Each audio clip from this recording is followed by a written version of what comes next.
Isang mapagpalang araw po sa lahat. To God be the glory sa isa na namang opportunity na pag-aralan ang mga salita ng Panginoon. Naniniwala kami that the Word of God is alive and active. It is a light that guides us as we exercise our Christian living. Kaya po, bago pumasok sa trabaho, sa school, o kahit na anong gawaing bahay, dapat tayo makapagbaon ng salita ng Panginoon. Amen po ba? Muli po namin kayong wini-welcome dito sa Diakonos, and Diakonos simply means servant, and this is our online Bible study ministry. We exist to serve God's people online, lalo't higit sa mga kasama ko pong OFW dito sa Middle East. We did not set up this page to be monetized both in Facebook or in YouTube. Our desire only is that you develop a relationship with God through the study of His Word po. At ngayong araw ay pag-uusapan natin ang topic na trusting God's plan.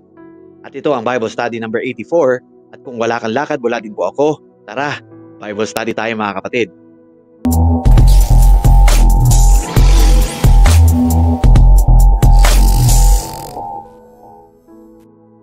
Ang verse po natin today is found in Proverbs 16 verse 9. Ang sabi, "The heart of man plans his way, but the Lord establishes his steps." Ang tao ang nagpaplano, ngunit nasa Panginoon ang kaganapan nito. Mga kapatid, lahat tayo ay gumagawa ng plano, di po ba? Maaring long term yan o di naman kaya para, mamaya. Yet the Bible tells us that the Lord directs our step. Nasa Panginoon daw ang kaganapan nito. Very interesting kasi ang author ng Proverbs na ito ay inulit-ulit ang ideyang ito ng maraming beses. Sa chapter 16 verse 1, ang sabi niya, nasa tao ang pagpaplano, ngunit ang Panginoon ang nagpapasya kung magaganap ito o hindi. Kahit sa chapter 19 verse 21, ang sabi, marami tayong mga pinaplano, ngunit ang kalooban pa rin ng Panginoon ang masusunod. At sa Proverbs 20 verse 24, ang sabi, a man's steps are from the Lord. How then can man understand his way? It is very clear that the author Solomon is very convinced in God's sovereignty. Tulad ng nangyari kay Job, napakagandang example kung maalala niyo po yung storya ng kanyang buhay, kung paano ginagabayan ng Diyos ang mga plano ng tao. Bagamat si Job isang matuwid na tao at naniniwala ako na meron siyang maraming future plan. Mga plano sa hinaharap, kabilang na yung pagtatrabaho na sa kanyang farm kasi ito yung kanyang hanap buhay, paggawa ng mga handog para sa kanyang mga anak at pagtanggap ng pagpapala mula sa Diyos. Ganun pa man, pinahintulutan ng Diyos si Satanas na subukin siya sa pamamagitan ng pag-alis ng lahat ng meron siya, yung kanyang ari-arian, pamilya at kalusugan. Imagine kapatid, if this would happen to our life. Napakahirap, di po ba? Pero hindi inasahan ni Job ang mga pagsubok na ito, ngunit ang Diyos ang nagdedirekta ng mga pangyayari. Ginamit niya si Satanas upang subukin ang kanyang katapatan. Sa kabila ng mga hirap at pagdurusa, ang Diyos pa rin, mga kapatid, ang may kontrol ng lahat ng mga bagay, in the end, for God's glory, para sa kapurihan ng Panginoon. Ang tawag dito ay God's sovereignty. Alam ko po, maraming nakakaranas ng matinding paghihirap ngayon dulot ng nakaraang sakuna. Marahil tayo po ay, alam niyo po, gumawa ng mga plano, ngunit dahil sa bagyo't pagbaha, nasirang mga ari-arian ay kasamang nasira na rin ang ating mga plano.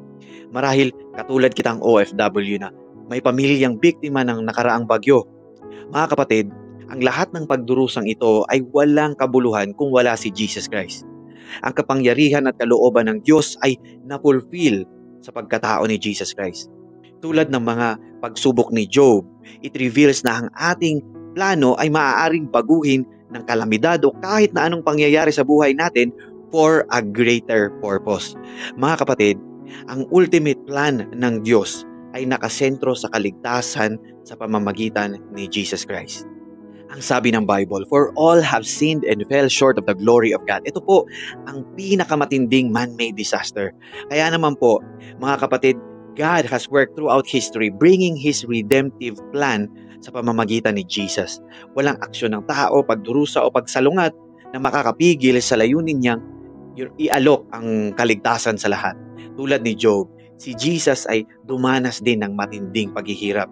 Hindi para sa kanyang sarili, kundi para sa atin. Ang sabi ng Bible, while we were still sinners, Christ died for us. Marami sa ating mga OFW alam ang ibig sabihin ng salitang sakripisyo. And this is a perfect display of sacrifice.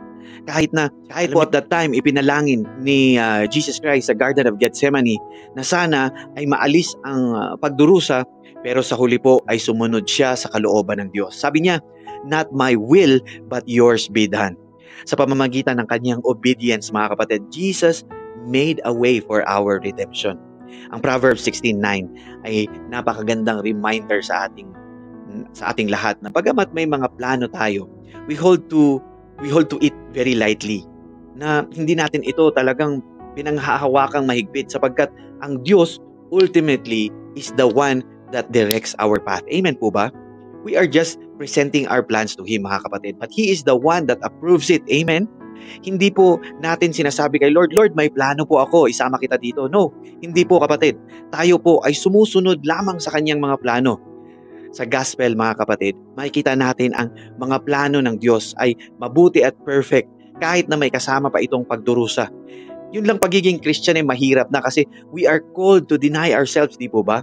Kaya po siya mahirap. Pero okay lang kasi ang sabi po ng Bible sa Romans chapter 8 verse 28, and we know that all things work together for good to them that love God, to them who are called according to His purpose. Kinakaya natin ito sa tulong ng Panginoon dahil alam natin ang purpose. Amen? Kaya naman po, inaanyayahan ko po ang lahat na kilalanin ang pangangailangan natin sa gabay ng Diyos. Deny our fleshly desires at yakapin si Jesus Christ bilang tagapagligtas at Panginoon. Sa ganitong paraan, ina-align natin ang ating mga sarili sa redemptive work ng Diyos. And we will be confident na kahit magbago man ang landas ng ating buhay, matuloy man o hindi ang mga pinaplano natin, may katiyakan tayo sa kanyang pag-ibig, kapatawaran at pangako ng buhay na walang hanggan. Mga kapatid, if you are willing, why don't you lift up your voice to God? Cry it out before God. Sabihin mo, Lord, I acknowledge before you that I am a sinner. I don't know, Lord, how to pray, but I invite you into my life. Lord, iligtas mo po ako sa mga kasalanan ko. Rescue me, Lord, from my fleshly desires that separates me from you. And from this day onwards, I declare that you are now my Lord and my Savior. And I believe God raised Jesus from the dead to prove that your words are true. Kapatid, if you have made that prayer, you are now a believer secured in Jesus' promises. I encourage you, kapatid, to find yourself a Bible-believing church. Magpa-disciple ka. Grow in the knowledge of our God. Talikuran mo na ang mga dati mong masasamang pamumuhay. Mga kapatid, bilang panghuli, napakagandang paalala yung Proverbs 16:9 na sa kabila ng ating mga plano, nasa Diyos pa rin ang tunay na direksyon ng ating hakbang. Bagamat tayo po ay may sariling mga plano, ang ultimate na plano ng Diyos ang siyang masusunod. Amen po ba? Isang plano na mabuti, puno ng pag-asa at nagdadala ng kaligtasan sa pamamagitan ni Jesus Christ. Kung tayo po ay magtitiwala at magpapasakop sa Kanya, matututunan nating yakapin ang Kanyang plano para sa ating buhay at magkaroon tayo ng katiyakan na lahat ng mga bagay ay maglilingkod para sa ikabubuti natin. Kaya't patuloy nating ialay ang ating mga plano sa Kanya at magtiwala sa Kanyang mas mabuting layunin. If you are blessed, mga kapatid, so am I. Let's pray po. Heavenly Father, Lord, we praise and honor you, Lord, sa pagkakataong ito na mapag-aralan ang iyong salita na nagbibigay ng gabay at pag-asa sa amin. Tinuturuan mo kaming magtiwala sa iyong mga plano at hindi sa sarili naming mga kagustuhan. Patawarin mo po kami sa aming mga pagkakasala at mga sariling layunin na minsan ay labas sa iyong kalooban. Sa araw na ito, ipinagkakatiwala namin sa iyo ang aming mga buhay, ang mga plano at ang aming mga hinaharap. Turuan mo po kaming sumunod at magpasakop sa iyo. Ipinapahayag namin na ikaw lamang ang aming Panginoon at tagapagligtas. Salamat sa iyong pagmamahal at pangakong buhay na walang hanggan. Ito po ang aming panalangin sa pangalan ni Jesus na aming dakilang tagapagligtas. Amen.